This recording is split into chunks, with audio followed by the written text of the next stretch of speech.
Welcome back to Algebra 1. Our next step is we're still completing the squares. We are just going to write our answers as exact solutions instead of rounding. So when we complete the square and we find a solution that is irrational, the square root of 2, we're going to leave it as an irrational number. So we're going to have solutions that are over here in the irrational numbers. And in these, sometimes I have 2 times the square root of 3. All of those numbers are irrational. So standard form of an irrational number can include 2 parts. It can include a part that is rational. Might be a whole number, might be a fraction. Most of ours will be whole numbers at this point in time. And we also have the irrational part, which we practice simplifying on our square root worksheet. And we could have 2 times the square root of 3 would be the same thing as the square root of 12. We want to always simplify those. So as an example, we're going to start working on some problems, and we are going to start by completing the square. So we're going to say this is plus 8, and 8 squared is 64.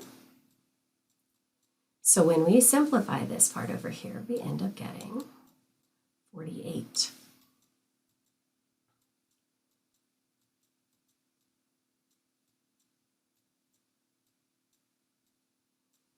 Then we take the square roots.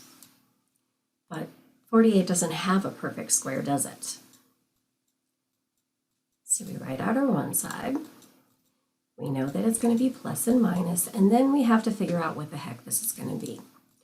And I recognize that it's divisible by 4, so I'm going to do the square root of 4 times the square root of 12. Oh, but 12 has perfect squares in it, so I keep going on that.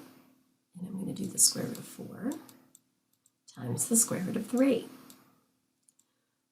So I can factor it out to the side. Then this is going to be 2, this is going to be 2, and this is going to be the square root of 3. Multiplying what's on the outside, 4 times the square root of 3.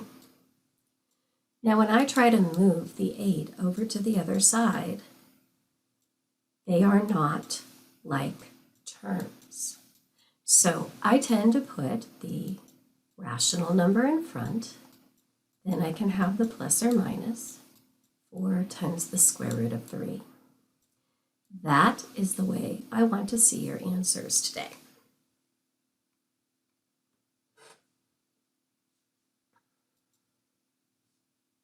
When I don't have the constant on the other side, I will move it.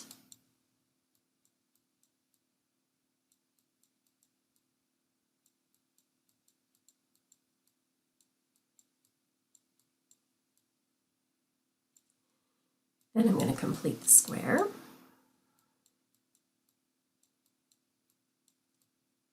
Knowing that 4 squared is 16, so I could write it over here, just so that I can simplify this guy to positive 2.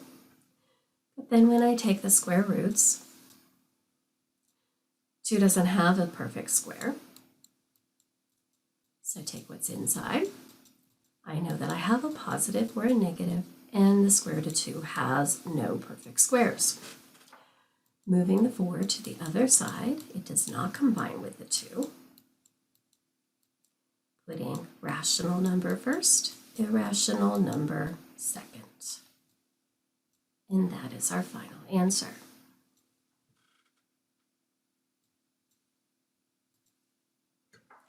It's in the right form, and don't panic over a negative being over here, so I'm not going to complete the square.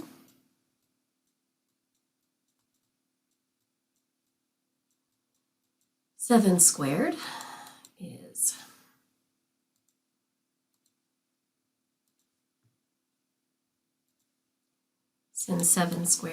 49.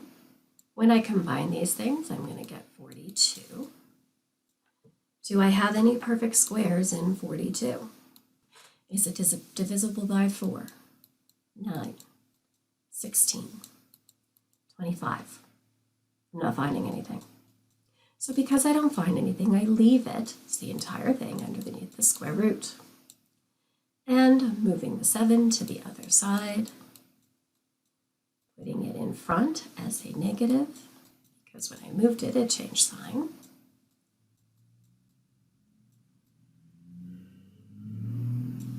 That's probably about the minimum I'd want to see, guys. So completing the square.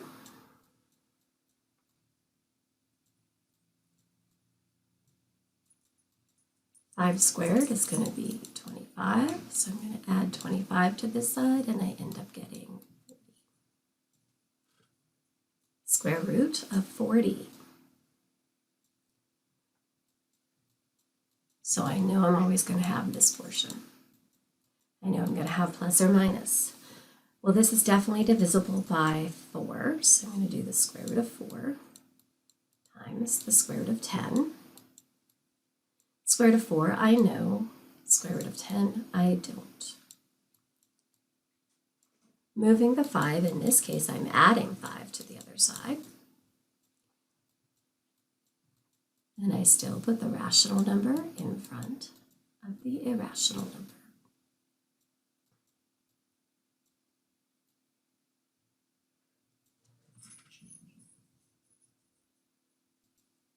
I know you feel like the calculator is not rounding because it's capable of possibly giving you 20 decimal places, but that's still rounded. So 3 squared is 9, so I'm going to add 9 to this. 3 squared is 9. I'm going to add 9 to this number here, and I get 52. Square root of 52. Knowing that I'm going to have this. Square root of 52. Is it divisible by 4? Well, yes, it is. 4 times 13. Take the square root I know, leave the square root I don't. Moving the 3 to the other side.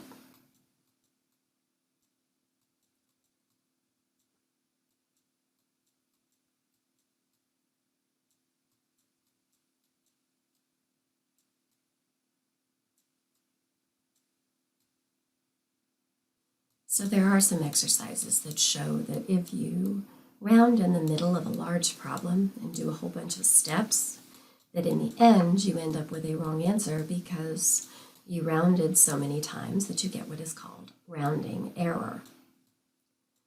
So now we have the square root of 32. Now, 32 does have a fairly large square root in it, but we might not recognize it.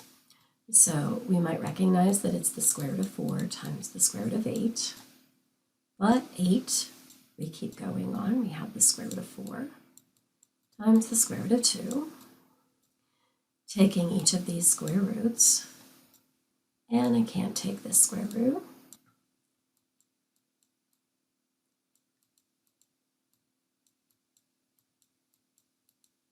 Four times the square root of 2. Moving this, you're always watching for, is it a negative or a positive when I move it over? So in this case, it's a negative 5 plus or minus the square root of 2 times 4. Okay, so that's what we're doing today. The main things that you need to make sure of is you're always simplifying the square root when you can, and you always want to put the rational part first. You might have a negative in front of that, but it's still rational part first before the plus minus. Your homework is a worksheet on Google Classroom, and have a good day.